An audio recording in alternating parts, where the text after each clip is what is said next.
Guys हम लोग idiom phrases की हेलो गाइस, हम लोग ईडियम फ्रेजेस की शुरुआत करने जा रहे हैं और हम लोग ये देख रहे हैं कि ये कंप्लीट सीरीज़ ही है ईडियम फ्रेजेस की। ठीक है। और हम लोगों का इंस्टीट्यूट जो है वो इसको आगे कंटिन्यू करेगा। हम लोग ए अल्फ़ाबेट से शुरू कर रहे हैं और ये अल्टीमेटली जेड अल्फ़ाबेट तक कंप्लीट करेंगे। पूरी की पूरी सीरीज़ जो है ईडियम फ्रेजेस की वो उसे इस वीडियो के इस प्लेलिस्ट में आपको मिल जाएगी। पहले वोकैब की सीरीज़ चलाई गई थी, फिर अब ये ईडियम फ्रेजेस की सीरीज़ जो है वो शुरू की जा रही है। ठीक है, तो इसी के साथ हम लोग शुरू करते हैं और हम लोग ए अल्फ़ाबेट के वर्ड्स को जो है वो लेना शुरू करते हैं ताकि देखें कि आगे कैसा होता है। तो चलिए शुरू करते हैं हम लोग ए अल्फ़ाबेट के वर्ड्स हमारे। ठीक है, हमारा पहला वर्ड है a big draw. A big draw का मतलब होता है बहुत सारे लोगों का आकर्षण का केंद्र बनना या आकर्षण का बिंदु बनना। अगर बहुत सारे लोगों के आकर्षण का बिंदु बना हुआ है, ठीक है, तो उसे बिग ड्रॉ कहा जाएगा। जैसे कि आईपीएल हो गया या कोई और आपका पॉइंट हो गया, जैसे क्रिकेट हो गया। जैसे इंडिया में तो क्रिकेट चलता है, राइट, बट बाहर जो है वो बास्केटबॉल या फुटबॉल या इस तरीके से कोई गेम चल रहा होता है, राइट। तो यहाँ के लिए हमारे लिए बिग ड्रॉ ये है और उन लोगों के लिए वो है। तो बिग ड्रॉ का मतलब क्या हो गया, एक बड़ा सा ड्राइंग एक तरह से कह लो आप, ताकि आपको पता चले कि असल में हो क्या रहा है। ठीक है,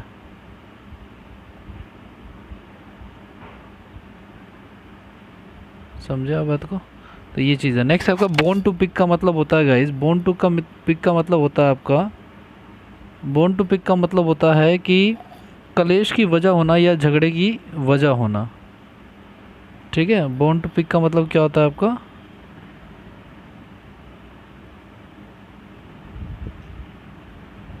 कलेश की वजह या विवाद को निपटाना एक तरह से। ठीक है, बोन ऑफ कंटेंशन का मतलब भी कलेश की वजह ही होता है। बोन टू पिक का मतलब ये होता है, और bone of contention, bone of contention, contention का मतलब भी कलेश या झगड़े की वजह ही होता है। ठीक है, नेक्स्ट वर्ड हमारा वर्ड है a cake walk. I still have a bone to pick with my best friend. मतलब अपने दोस्त के साथ अभी भी कोई ऐसा मुद्दा है जिसको ख़त्म करना है, एक ऐसा विवाद है जिसको निपटाना है। नेक्स्ट वर्ड है हमारा अ केक वॉक। केक वॉक का मतलब होता है बहुत ही आसान काम या बहुत ही आसान रास्ता। ठीक है, जिसको करना बहुत ही ईजी हो, उसमें कोई एफर्ट नहीं लग रहा हो, कोई मुश्किल नहीं आ रही हो। ठीक है, तो केक वॉक का मतलब ये होता है। तो नेक्स्ट हमारा जो वर्ड है केक वॉक, इसका मतलब हमारा क्या हो गया, इजी काम होना। ठीक है, तो केक वॉक का मतलब ये हो गया हमारा। नेक्स्ट वर्ड है हमारा, केक वॉक तो हो गया हमारा। नेक्स्ट वर्ड है हमारा a chill to the heart. A chill to the heart का मतलब होता है बहुत ही अधिक भय होना, बहुत ही ज़्यादा क्या, डरावना एक तरह से। ठीक है, स्केरी भी हो सकता है। ठीक है, स्केरी का मतलब क्या होता है, बहुत ज़्यादा डरावना होता है, बहुत ज़्यादा घोस्टली होता है। ठीक है, घोस्टली मतलब, घोस्ट मतलब क्या होता है, भूत होता है, घोस्टली मतलब भूतिया। ठीक है, तो a chill to the heart मतलब recent natural calamity struck a chill to our hearts. ठीक है ना, अभी अभी जो नेचुरल क्लाइमिटी हुई है या अभी अभी जो पेंडेमिक ये चल रहा है, ये भी हमारे लिए एक चिल टू द हार्ट, ये एक तरह से डरावना ही है कि हम सारे काम हम छोड़ कर घरों में बैठे हुए हैं। ठीक है, नेक्स्ट वर्ड है हमारा अ क्लोज फिस्टेड पर्सन, जिसकी फीस्ट, गाइस फीस्ट मतलब होता है हथेली। तो जिसकी फीस्ट जो है वो क्लोज हो, तो ऐसा व्यक्ति जिसकी हथेली जो है पैसे पैसे देने में आनाकानी करती हो। ठीक है, तो क्लोज फिस्टेड मतलब कंजूस व्यक्ति होता है, बहुत ही ज़्यादा माइजर हो सकता है या बहुत ही ज़्यादा इकोनॉमिकल हो सकता है, बहुत ही ज़्यादा स्पेंड थ्रिफ्ट तो उल्टा हो जाएगा। खैर, स्पेंड थ्रिफ्ट मतलब बहुत ज़्यादा खर्चीला होता है। ठीक है, he is a close fisted person and he will not give you any monetary help. Monetary का मतलब होता है फिर रिलेटेड टू फाइनेंस, पैसे से रिलेटेड कोई भी मदद जो है वो नहीं करेगा। ठीक है, पैसे से रिलेटेड कोई भी मदद जो है वो नहीं करेगा। मॉनेटरी हेल्प का मतलब ये होता है। नेक्स्ट वर्ड है हमारा डक इन द थंडरस्टॉर्म का मतलब बहुत ही ज़्यादा निराश हो जाना या बहुत ज़्यादा परेशान हो जाना, बहुत ज़्यादा डल हो जाना या ग्लूम हो जाना। ग्लूमी एक वर्ड है, ग्लूमी एक वर्ड का मतलब भी उदासी होता है या सैड हो सकता है, सैड नॉर्मल वर्ड है।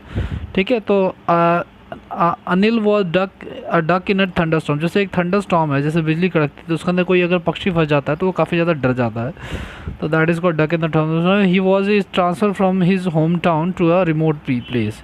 ठीक है। नेक्स्ट हमारा अ फार क्राई फ्रॉम, एकदम से अलग हो जाना या बिल्कुल जुदा हो जाना, बिल्कुल सेपरेट हो जाना। क्या हो जाना? सेपरेट हो जाना। ठीक है, तो फार क्राई का मतलब बिल्कुल अलग हो जाना हो सकता है। ठीक है। I enjoyed visiting Nainital, I enjoyed, ये जो एग्जाम्पल है हमारा, ठीक है,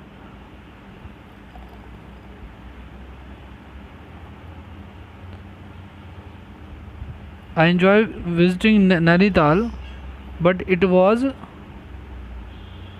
अ far cry from the idle hill. ठीक है। A flash in the pan का मतलब होता है गाइज,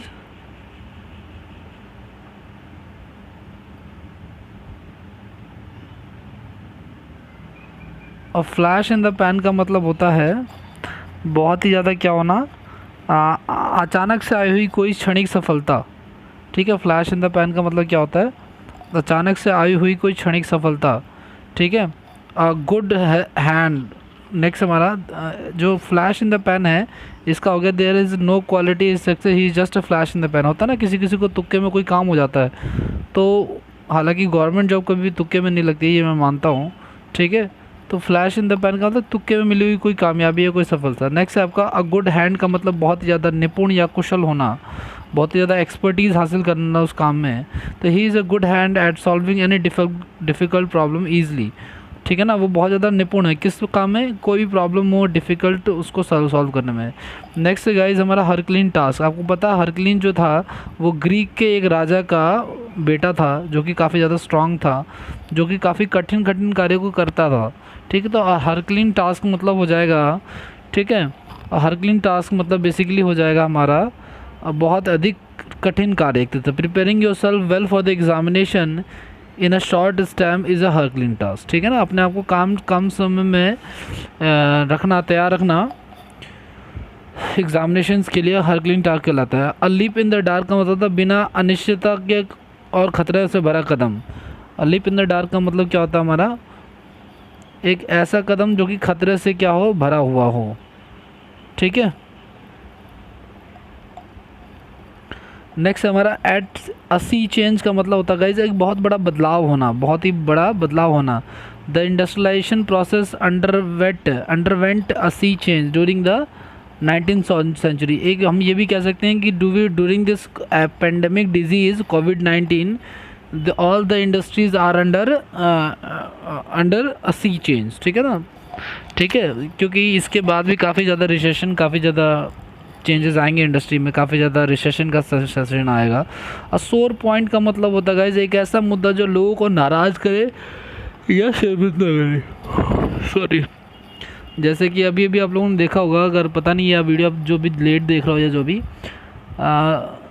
तकरीबन 20 अप्रैल के आसपास, 20 अप्रैल 2020 के आसपास महाराष्ट्र में कुछ साधुओं की हत्या की जाती है, जिससे क्या होता है कि काफ़ी ज़्यादा रोष और काफ़ी ज़्यादा रोर जो है वो हिंदूज़ में देखने को मिलता है। ठीक है, तो एक ऐसा सोर पॉइंट था, एक ऐसा मुद्दा था जिस पर सभी के सभी काफ़ी ज़्यादा नाराज़ थे और शर्मिंदगी भी थी कि 2 बूढ़े साधुओं को मार दिया जाता है भीड़ के द्वारा चोर समझ करके।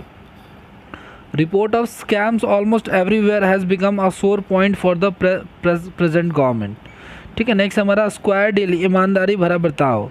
स्क्वायर डील का मतलब क्या होता है हमारा, ईमानदारी भरा बर्ताव या काम करना। He is an honest business man and he always believes in the square deal. Square आपने देखा होगा, स्क्वायर कैसा होता है, चारों तरफ से कैसा होता है, इक्वल होता है, इक्वल साइज़ का होता है, कहीं से भी छोटा बड़ा नहीं होता। तो इक्वल का मतलब ऑनेस्ट होना एक तरह से हिडन वे में। ठीक है, नेक्स्ट हमारा स्टैंडिंग जोक का मतलब होता है गाइज एक मजाक का बिंदु या एक मजाक या हंसी मजाक का विषय एक तरह से। ठीक है ना, it has become a standing joke among the people who are at poverty has declined the country। ठीक है ना, नेक्स्ट वर्ड है हमारा स्टैंडिंग जोक तो हो गया हमारा। नेक्स्ट वर्ड है हमारा अबाउट फेस या अबाउट टर्न। ठीक है, अबाउट फेस या अबाउट टर्न का मतलब हो गया, अबाउट फेस या अबाउट टर्न का मतलब हो गया कि एक तरह से अपने विचारों को या अपने दृष्टिकोण में बदलाव कर लेना। There has been complete change, है ना, जैसे प्रेयर में कहते थे ना स्कूल में अबाउट टर्न, तो आप लेफ़्ट, आप सीधे से पीछे पीछे मुड़ जाता है, या अबाउट लेफ्ट या अबाउट राइट बोलते थे तो अब टर्न हो जाते तो अबाउट फेस का मतलब या अबाउट टर्न का मतलब पूरी तरीके से मुड़ जाना होता है, कंप्लीट चेंज कर लेना अपने व्यूज़ में, अपने व्यूज़ में कंप्लीट चेंज कर लेना या विचारों में को बदल लेना। नेक्स्ट वर्ड है हमारा एबव बोर्ड। एबव बोर्ड का मतलब स्पष्ट और ईमानदारी भरा होता है, ठीक है ना, ध्यान रखना। आपने देखा होगा टेबल जो होती है, टेबल के नीचे जो काम करता है वो ब्राइब लेता है, रिश्वत लेता है, बाकी सारी चीज़ें करता है। लेकिन जो उस टेबल का जो बोर्ड होता है, जो डेस्क होता है, उसके ऊपर अगर काम कर रहा हो, इसका मतलब वो काफ़ी ईमानदारी से काम कर रहा है, सबको प्रत्यक्ष रूप से दिखाकर काम कर रहा है। तो our dealing with the customer is completely above board, ठीक है ना। एबव पार का मतलब होता है गाइस साधारण से उच्च स्तर का। जैसे our parents are doing above par from their responsibility और from their status to teachers, ठीक है। हमारे पेरेंट्स जो हैं वो हमें अपने नॉर्मल स्तर से ऊंचे स्तर की क्वालिटी की एजुकेशन, मोबाइल फ़ोन, कपड़े, खाना, ये सब कुछ दे रहे हैं। His clearly above par among all the players. Next आपका ए सब वन स्लीव। आपने देखा होगा स्लीव क्या होता है, जो शर्ट की स्लीव होती है, तो अगर आप उसे मोड़ते हो तो आपने देखा होगा कि क्लासेस में बचपन में क्या होता था कि 8वीं 9वीं क्लास में लोग चीटिंग भी छुपा के ले जाते थे, बच्चे चीट वगैरह फर्रे वगैरह, ठीक है ना।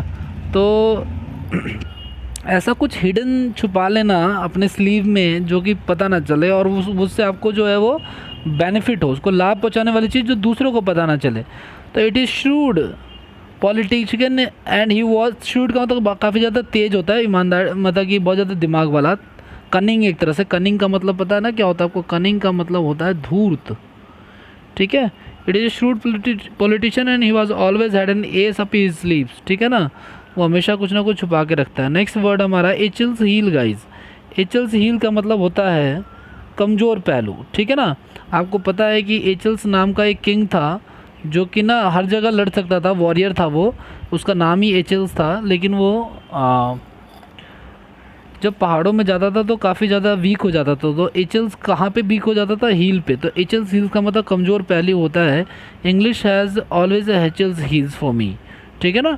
नेक्स्ट आपका एसिड टेस्ट का मतलब बहुत ही कठिन परीक्षा से गुजरना, ठीक है ना, मतलब टफ टास्क से गुजरना। There is no confident motion to be brought by the opposition will be an acid test for the government and its allies. Allies का मतलब संगठन होता है, ठीक है। तो अगर गवर्नमेंट के बिल के खिलाफ कोई ओपोजिशन में कोई बिल ले आता है तो that is called acid test for the government. इससे क्या होगा, बिल पास नहीं होगा तो गवर्नमेंट गिर जाएगी, तो गवर्नमेंट के लिए एसिड टेस्ट है। अक्रॉस द बोर्ड का मतलब, बोर्ड का मतलब होता है गाइस सभी को एक समान तरीके से ट्रीटमेंट देना। जैसे कि आपने देखा होगा कि कुछ लोग जो लॉकडाउन में या जो पेंडेमिक या कोई भी चीज़ होती है तो जब बांटते हैं गरीबों को तो इक्वली बांटते हैं ताकि उनमें कोई भेदभाव ना रहे, ठीक है। तो अक्रॉस द बोर्ड का मतलब the promotions were granted across the board, ठीक है। नेक्स्ट आपका act of the square. Square word जहाँ कहीं भी आएगा ये हमेशा पॉजिटिव सेंस ही देगा, ध्यान रखना इस चीज़ का। एक्ट ऑफ द स्क्वायर मतलब ईमानदारी से भरा हुआ एक तरह से, ठीक है ना। He can be trusted to the act of the square, ठीक है ना। फुल ऑफ मतलब एक ना फेयर एंड स्क्वायर डिलीवर में पढ़ा था, यहाँ पे बोर्ड पढ़ा हमने, कई सारे फ्रेजेस पढ़े, तो उसी में से एक है हमारा ये। नेक्स्ट वर्ड है हमारा एक्ट ऑन स्क्वायर हो गया। Next add fuel to fire. Add fuel to fire का मतलब भड़काना होता है, यह स्थिति को बद से बदतर बना देना होता है, ख़राब कर देना होता है। The workers were already dissatisfied with the management, ठीक है। वर्कर्स जो थे ऑलरेडी मैनेजमेंट से काफ़ी ज़्यादा सेटिस्फाइड नहीं थे। And the recent retrenchment of some worker added fuel to the fire, मतलब किसी चीज़ को भड़का देना। एन एक्स टू ग्राइंड एक तरह से, ठीक है। तो एक तो पहले ही मैनेजमेंट से खुश नहीं थे वर्कर, उसके बाद उनको जॉब से रिट्रेंचमेंट, काफ़ी इंपॉर्टेंट वर्ड है, कई बार आ चुका है, छटनी कर दी उनकी, जॉब से निकाल दे तो उनको और जले पे नमक हो गया ये उनके लिए, ठीक है ना। ऐड इंसल्ट टू इंजरी, ये ऑलमोस्ट सेम ही है, ऐड फ्यूल टू फायर और ऐड इंसल्ट टू इंजरी, जले पे नमक छिड़कना ही होता है।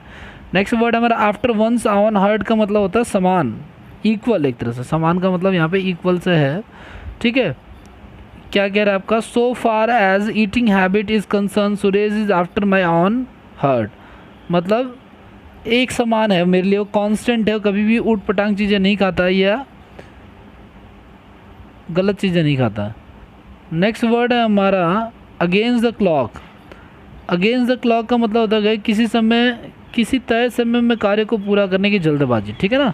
समय के विपरीत जाकर के उसको पूरा करना, किसी तय समय में कार्य को पूरा करना, वो भी तब जब प्रेशर अलग हो कार्य को, ठीक है ना, करने का।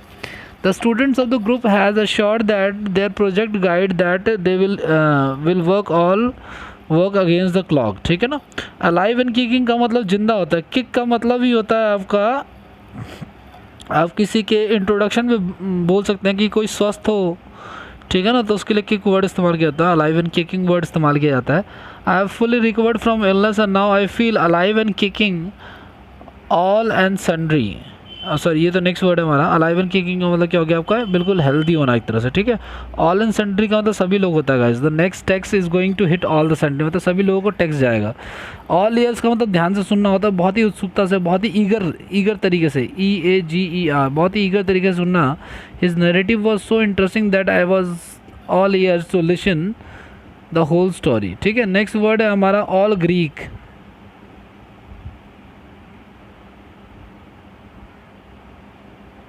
ऑल ग्रीक का मतलब होता है अनजान व्यक्ति, ठीक है ना, अनजाना, स्ट्रेंज पर्सन होता है, ठीक है ना। या फिर क्वीर फिश भी हो सकता है guys, queer fish, QUEERFISH, queer fish का मतलब भी संदेह हो जिस पे, ठीक है ना, अनजान व्यक्ति है इस तरीके से, ठीक है। ऑल वन का मतलब कोई अंतर नहीं होना, एक समान होना, एक तरह एक बराबर होना।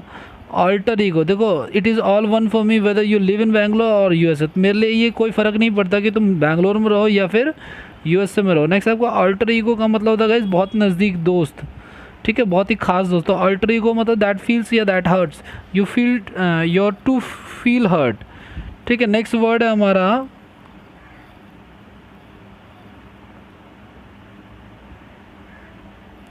N eye to the main chance, ठीक है, किसी भी परिस्थिति में अपने फ़ायदे के लिए इस्तेमाल, ठीक है। Kuldeep is shrewd businessman, shrewd मतलब वही, फिर से मैंने आपको बताया ना, जो काफ़ी ज़्यादा स्मार्ट हो, काफ़ी ज़्यादा इंटेलिजेंट हो। And he always an eye to the main chance, ठीक है, किसी परिस्थिति में अपने फ़ायदे का सोच लेता है, बिजनेसमैन जैसे सोचता है, ठीक है। बिजनेसमैन ये जो बनिया होता है वो बेसिकली अपने फ़ायदे के लिए कहीं भी अपना दिमाग लगा लेता है। एक एप्पल ऑफ डिस्कॉर्ड का मतलब होता है गाइस वाद विवाद या झगड़े का कारण बनना।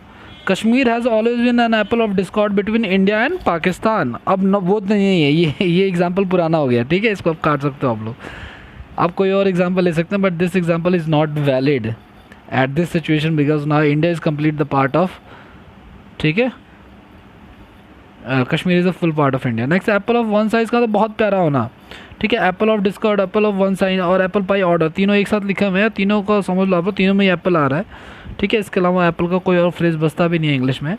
तो एप्पल ऑफ वन साइज का तो बहुत प्यारा होना, एप्पल ऑफ डिस्कॉर्ड तो कलेश का कारण होना, एप्पल पाई ऑर्डर मतलब बहुत ही ज़्यादा क्रोनोलॉजी में लिखना, इसको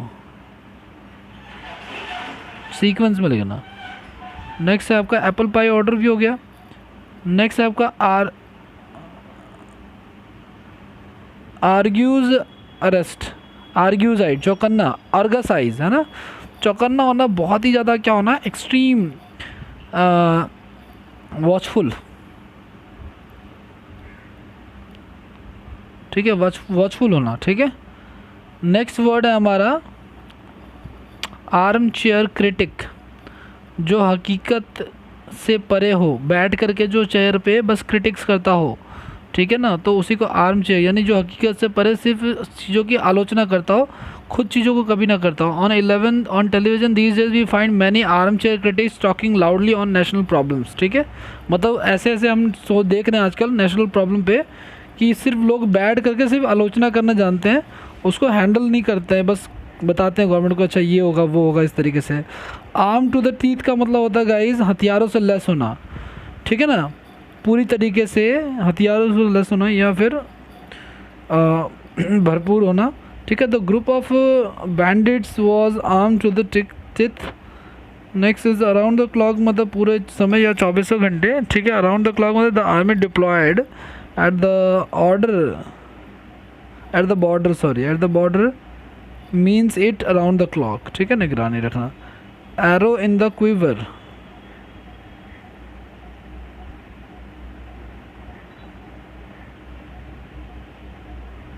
एरो इन द क्विवर, रणनीति ऐसा जो आपको सक्सेस, ठीक है, सक्सेस आपको दिला दे, ठीक है। तो being the only son his threat to committing suicide always acts as arrow in the quiver in the blackmailing his father as duck tells to water, आसान कार्य या सुगम कार्य ठीक है ना। डक जो होता है वो वाटर में जाता है तो उसके लिए तो वो इजी करे, it not a difficult task for him because he always know how to swim in the water. ठीक है। For some people writing verses is a duck to water. At good as one's word मतलब वादे का पक्का होना या वादे का पूरा होना एक तरह से। ठीक है। तो एड वन वर्ड्स, वर्ड का मतलब यही होता है मैन ऑफ वर्ड, मानाना पड़ता है मैन ऑफ वर्ड इस तरीके से। तो मैन ऑफ वर्ड का मतलब होता है आपका, ये मैन में भी एम में भी रिपीट होगा ये आपका। ठीक है। तो वर्ड का मतलब होता है जो अपने वादे का पक्का हो। The teacher teachers a good, the teacher was as good as his word. ठीक है। A good luck would have it, सौभाग्यवश। ठीक है ना। सौभाग्यवश मतलब क्या होता है आपका, लकली, लकली। ठीक है। Good luck would have it and it did not rain on the day of the wedding. As hard as nail मतलब भावना या संवेदनाहीन। ठीक है ना। एज हार्ड एज नेल का मतलब क्या होता है आपका, भावना या संवेदनाहीन।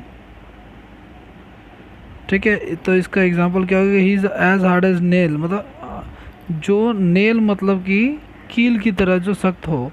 ठीक है। तो एड हार्ड एज नेल का होता है जिसके अंदर कोई फीलिंग्स ना हो, जो बहुत ज़्यादा हार्ड हो चुका हो।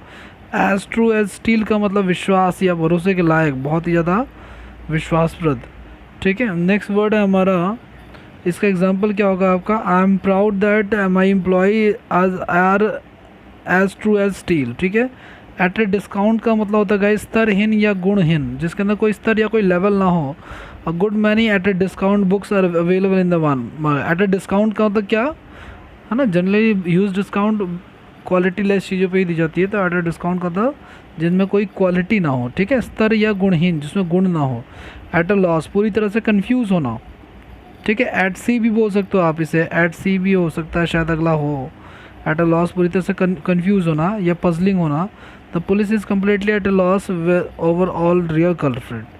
नेक्स्ट वर्ड है हमारा, एट अ लॉस हो गया हमारा। एक है आपका next at a premium. At a premium को मतलब होता है गाइस जिसे ज़्यादा महत्व दिया जाए, बहुत ज़्यादा वैल्यू दी जाए, बहुत ज़्यादा बहुत ही ज़्यादा फॉलो किया जाए, मतलब बहुत ज़्यादा उसको तजब्बो दिया जाए। ठीक है। नेक्स्ट वर्ड है हमारा एट आर्म्स लेंथ का मतलब होता है अपने से दूर या परहेज करना या दूर कर देना। ठीक है। आर्म का मतलब क्या होता है, हाथ होता है तो हाथ की लेंथ जितना दूर रखना एक तरह से। I always keep self friends at arm's length.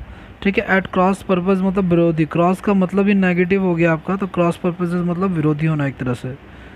Next word हमारा एट डैगर्स ड्रॉन। ठीक है। नेक्स्ट वर्ड हमारा डैगर्स ड्रॉन। डैगर्स ड्रॉन मतलब क्या होता है, डैगर का मतलब वैसे गाइस चाकू होता है, तो डैगर्स ड्रॉन मतलब शत्रुतापूर्ण हो जाएगा आपका।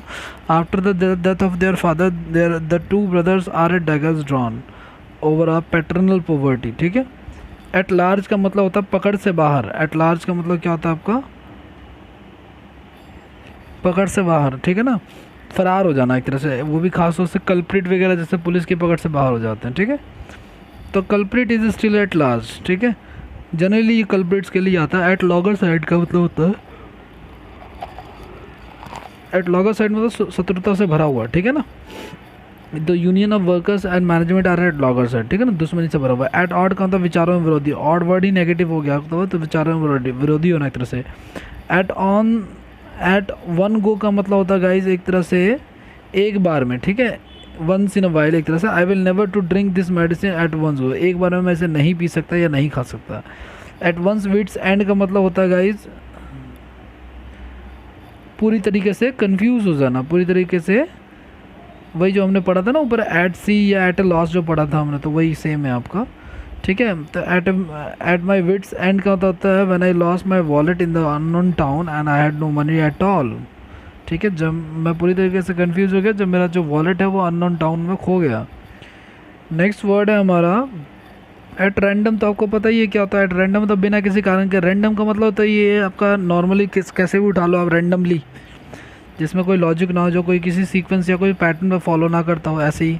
ठीक है। तो the police fire random at the violent crowd and several persons lost their life. ठीक है ना, पुलिस ने जो है रैंडमली वायलेंट क्राउड मतलब कि एक तरह से मॉब भी बोल सकते हैं इसको आप लोग। ठीक है। मॉब का मतलब वायलेंट ही होता है, मॉब वायलेंट क्राउड के लिए मॉब वर्ड यूज़ किया जाता है। तो सेवरल पर्सन जो है उसमें इंजर्ड हो गए। नेक्स्ट हमारा एट सी, देखो आ गया ना एट सी, ठीक है। एट अ लॉस और एट सी एक ही होता है, कन्फ्यूज़ करना होता है, ठीक है। तो I was at sea when I found many question from out of my syllabus. At snail pace, जैसे स्नेल चलता है ना, कीड़ा जो होता है स्नेल, वो बहुत धीरे चलता था, स्नेल पेस मतलब धीमी गति से होता है। In office files move on snail pace, government office में जितनी फाइल्स होती हैं वो क्या होती हैं, धीरे धीरे मूव करती हैं, प्रॉपर इन्फॉर्मेशन प्रॉपर जानकारी के बाद ही मूव करती हैं, अचानक से कुछ नहीं होता। नेक्स्ट आपका एट स्टेक का मतलब, स्टेक का मतलब होता है संपत्ति एक तरह से, तो दाव पे लगा देना या खतरे में लगा देना, ठीक है ना। तो at the coming election the politician existence of many party is at stake, बहुत सबकी जो संपत्ति जो है वो खतरे में आ गई है, बहुत सबका जो है वो पॉलिटिकल एग्जिस्टेंस जो है वो खतरे में आ गया है। At the drop of the hat का मतलब होता है तुरंत या बिना किसी देर के, जैसे ड्रॉप करते हैं ना हम हैट को, उतनी जल्दी जितनी कोई काम कर लेना फटाफट। एट द 11th आवर, कई बार हम पहले भी डिस्कस किया हुआ है या वॉकअप की सीरीज में भी डिस्कस किया हुआ है, इसका मतलब बिल्कुल अंतिम समय पे होता है, एट द लास्ट मोमेंट या लास्ट क्षण पे होना, ठीक है। You can not pass the exam by starting your preparation at the 11th hour. At the end of your 12th का मतलब होता है, काफ़ी इंपॉर्टेंट है ये, ठीक है ना, सहन शक्ति और अपनी अंतिम सीमा तक आपकी जितनी कैपेसिटी है वहाँ तक किसी कार्य को करना या उसको बर्दाश्त करना, ठीक है। The continuously rising inflation in intensive leadership has put a common man eight the end of the थर। एट द फर्स्ट ब्लश का मतलब होता है गाइस पहली नज़र में। एट द फर्स्ट ब्लश का मतलब क्या होता है आपका, पहली नज़र में या पहली बार में ही किसी, ब्लश मतलब क्या होता है शर्माना एक तरह से, तो पहली बार में ही किसी काम को कर लेना, ठीक है। ऑ इंस्पायरिंग का मतलब भय पैदा करना या अपने गुणों के कारण। Despite many centuries and all development ancient monuments, ठीक है। एक और लास्ट वर्ड हमारा, उसके बाद ये हमारा सेशन खत्म हो जाएगा। आई स्टिल ऑ इंस्पायरिंग, ठीक है। नेक्स्ट वर्ड है हमारा एन एक्स टू ग्राइंड का होता है स्वार्थ सिद्धि होता है, ये मैंने आपको शुरू में ही बता दिया था, जहाँ पहला पर ऑफ डिस्कॉर्ड है, ये सब सारे वर्ड आए हुए होते हैं, ठीक है। अब बात करते हैं इसको रिपीट करने की। तो एक बात ध्यान रखिएगा कि ये ए अल्फ़ाबेट का हमने जितना था डिस्कस किया था, मुझे नहीं पता कितना है टोटल, हमें 70 स्लाइड्स के आसपास को करना है ताकि ये कंप्लीट हो जाए हमारा, ठीक है, इंक्लूडिंग ये जो वीडियो की स्लाइड्स हैं वो, ठीक है। कोशिश वही, फिर से मेरी एक ही गुजारिश है आप लोगों से कि जो आप लोगों ने काम वॉकअप में किया है, कई बच्चों ने, मुझे पता चला जैसा बता रहे हैं कि उन्होंने कॉपी में इसको प्रॉपर लिखा है, क्योंकि अगर आप खाली वीडियो देख रहे हो तो आपका इससे कोई बेनिफिट खास नहीं होने वाला है। वीडियो आप आज देखोगे भूल जाओगे, कॉपी में अगर लिख लोगे तो उसे आगे भी कंटिन्यू कर सकते हो, ठीक है। तो इसको आप प्रॉपर लिखो और इसके प्रॉपर नोट्स बनाओ आप, ठीक है, फिर से, ठीक है। और ये ऑलमोस्ट कंप्लीट सीरीज़ है वो इडियम्स की, इससे बाहर बहुत रेयर ही होगा कि कुछ आएगा, ठीक है। तो होप फॉर द बेस्ट, और आशा करता हूँ कि आप लोग जो है इसको लिखेंगे, डेली रिवीजन करेंगे, रिवीजन के बगैर तो कुछ भी पॉसिबल नहीं है, ठीक है। बहुत अच्छा टाइम मिला हुआ है पढ़ने का, ठीक है। चलिए ठीक है, ओके, गुड लक।